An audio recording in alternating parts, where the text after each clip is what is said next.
90% of cold emails fail because of a few simple reasons. You could be leaving thousands on the table, or worse, your leads couldn't even be seeing them.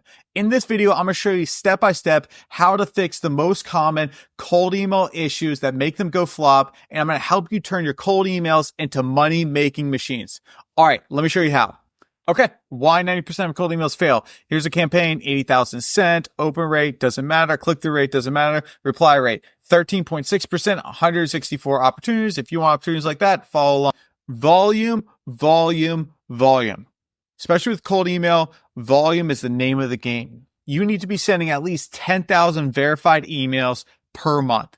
That is 10,000 emails going out from your domains to your leads. That's what you need at a bare minimum every month to actually know what you're actually getting as far as how many sales and to be able to track metrics. But think about 10,000 verified emails sent per month. Okay.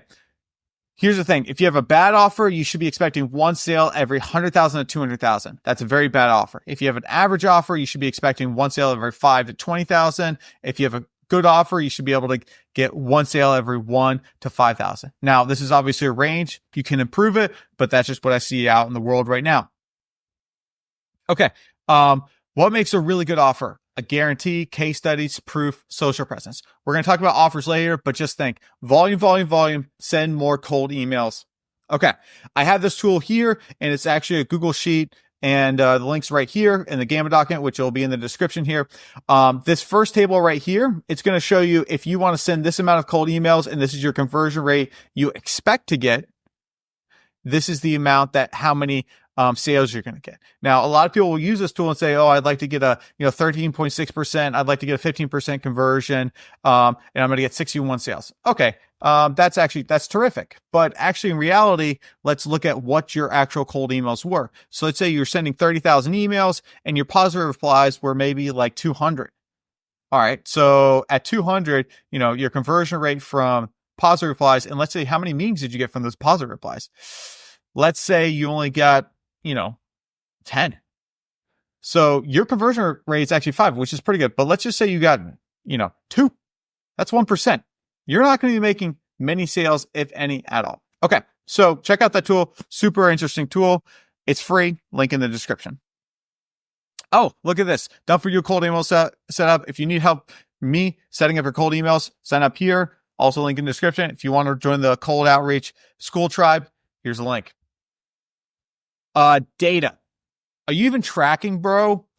If you're not tracking it, it must not be important to you. You need to be tracking your cold email data. So first one, emails bounce. And this might be a metric a lot of us aren't used to tracking. And what are you even tracking? Basically, this is when you send an email and it bounces. You should be verifying your leads 100% of the time.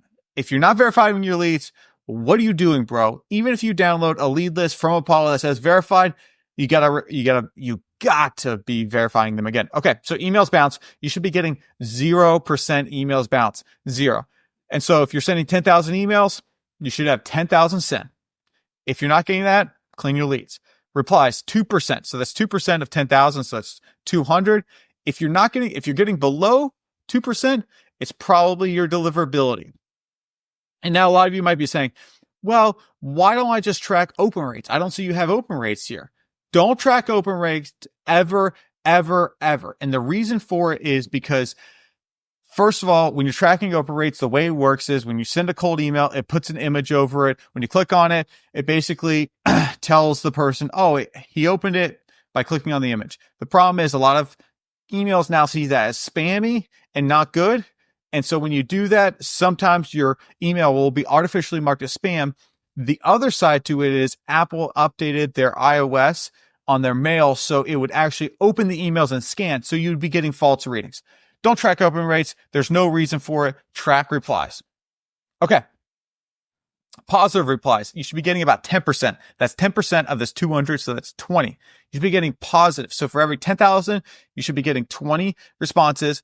And look, if you're not getting this 10%, it's probably your messaging, ICP, or offer. We're going to talk about those, but just keep those in mind. This is where you could be going wrong. Meetings booked. You should be getting 20% meetings booked, at least from this 20. So that's 4 meetings booked. So look at this. You're saying 10,000 leads, you're getting 4. This is not a great offer, but this is your average. I'm just saying this is an average way of looking at it. So you should be getting 4 leads. I bet you most of you are not even doing any follow-up, which is the main reason why you're not getting any actual booked meetings. Continue to follow up with those people until they booked a meeting. Okay. And then sales, look, as cold email, getting leads, we're not really involved with the sales process, but it's important to know the metric. Are they converting at least 30%, which is basically one? I always like to round down. So that's 1 sale, 1 to 2 sales for every 10,000 leads. That's right around where we should be. Like I said, average. If it's not 30%, it could be your script, or it could be the setters, the people that are setting up the actual meetings. They didn't do a good job explaining what the offer is. Okay, next, targeting. A lot of you are not targeting correctly. You're sending 10,000 leads, 10,000 emails, but it's 10,000 emails to everyone and their mother that doesn't even apply to what you're selling. Okay, basically, you're not niche enough. People don't want your crap. You're not waterfall lead verification to make sure that these are the right leads. So basically what you need to be doing is you need to be getting as specific as possible while keeping the ICP as big as possible. Now, I know more specific you get, the less leads you have, but it's so crucial. So for instance, let's just say you're selling Shopify services or Shopify dev help to Shopify dev help. Okay. And you're trying to reach out to e-com brands. All right. So some people would reach out to e-com brands. How about you reach out to e-com brands with a website? That's the first one. How about you reach out to e-com brands with a website between 30 and 10 employees? So you're going to have even less, but it's now more specific to who you can help. How about using Shopify? That probably should have been up above, but it is what it is. If they're not using Shopify, can you help them? No.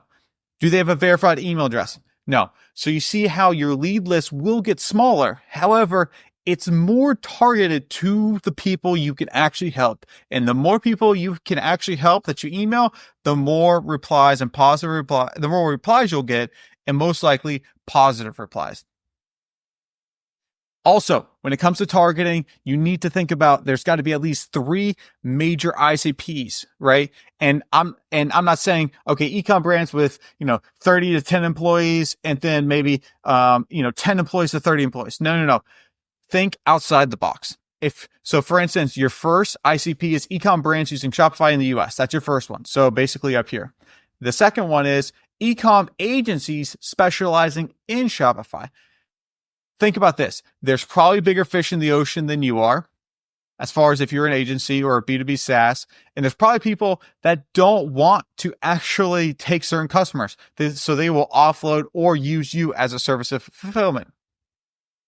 Number 3, e-com brands not on Shopify. If you're an e-com brand not on Shopify, I'm sure you're thinking, why am I not on Shopify? So reach out to those people and be like, hey, saw you guys weren't on Shopify. Have you thought about going on Shopify? I've helped this type of people go from, WooCommerce to Shopify, and I can tell you exactly how much it's going to be. Okay.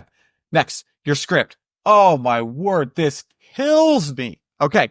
Biggest issue. Lots of text. You don't need a lot of text. Be concise as possible. Okay. HTML and pictures. Stop sending HTML. Turn on sending at least your first one as text only. Not clear what your offer is. It's not even clear what you're even trying to sell them. Okay, no call to action. What do you want them to do? Make sure you're telling the prospect what you want them to do or what the next action to take. Let's just say you go to ask this girl out and you say, hey, you look really nice today.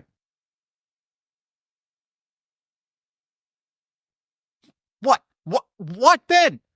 She gonna go out with you? No, probably not, because you're freaking weird. All right. Write to one person and make it able to send to 10,000 people. So think, if I was to send a message to this person, what would I tell them and how can I make that scale? Here's a great script I like to use. Adapt it. It's probably not perfect because I wrote it in like 5 seconds. Hey, first person, I notice you have a problem or issue about whatever you work on. So it's your website. So let's just say, hey, I notice you have a problem with your website. Typically, this problem causes this financial metric. So typically we see this reducing, conversions by 10%. We recently fixed this problem with another brand, resulting in monetary result. Always try to tie back to monetary. Are you interested in a quick video showing how we do this, or just tell me to kick rocks with an open-toed shoe? If you watch Love is Blind, you know where that reference is from. Try to make them laugh. Try to make it light. Try not to be super, super serious. And also don't say, hey, book a meeting with me right now. Let's do it. Okay. Next one is offer. Offer is consisted of two things: clarity and a risk reduction. You need to make sure your offer is clear, what happens, and make sure there's a risk reduction. With every offer, no matter whatever you are, if you're just asking a girl out, if you're just asking someone for something, there's always a risk in them doing it. So you need to make sure you reduce that. And especially when you're sending cold emails, them going on a call with you takes their time. Them purchasing from you will take their money and potentially their time. So you need to do as much risk reversal. This is the same exact metrics I said before. What makes a good offer? Guaranteed, case studies, proof, social presence. This is straight from Daniel Fazio. If you want more information, go watch his YouTube channel. So there are 4 total variables. These are the ones up here. If you have 0, 1, you're going to have a bad offer, which is right here. Bad offer. If you have 2 to 4, you have an average offer. Good. If you have 3 to 4, you have a great offer. Good. Even better, if you have 4, you have a hyperscale company. You can really scale to the moon. Okay. Here's a warning. If you have 2 or less of these of these variables, it's capital inefficient. Don't even try cold email. So that's just there. It's completely useless to keep the company operating if you refuse to get at least 3. Why would you not want to get at least 3 of these? Okay. So what makes a good offer? Make sure it's clear.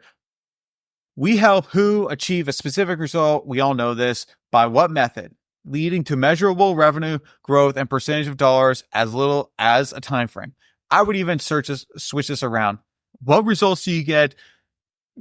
What percentage? What's the revenue amount that you help increase? What's a time frame? Using what metric? What method? Okay.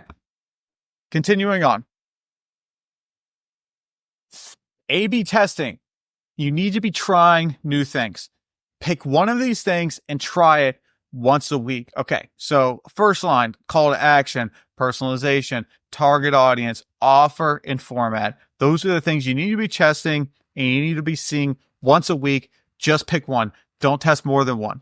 One thing I didn't put on here is your subject line. Make sure you're testing your subject line as well. But just pick one for every single A/B testing. Don't test more, so you can actually say this one won over this one. And you might be saying, well, I think if I change these 3, you don't know that. That's what A/B testing is all about. Look, are you there? Hopefully you are. Most replies happen after the first email. 3 to 4 sequences at max. That's 3 to 4 follow-up emails. And make sure you're not repeating yourself. You're adding something to the next ones. If you're not following up, you're missing a significant part of your revenue. If you're just sending one and done cold emails, it's not going to work. Look, the more follow-ups you make, the better it is. Eventually, at some point, you have to realize, okay, it's probably not, this person's not going to purchase from me. This is the single best way to actually get more replies. Send this email in your 3rd or 4th, and you will get replies. At least you'll get laughed at. All right. Done for your cold email setup. If you need my help doing your cold email outreach, sign up here. Also, if you want to join the Skool community, awesome things going on there. See ya. Free audio post-production by alphonic.com.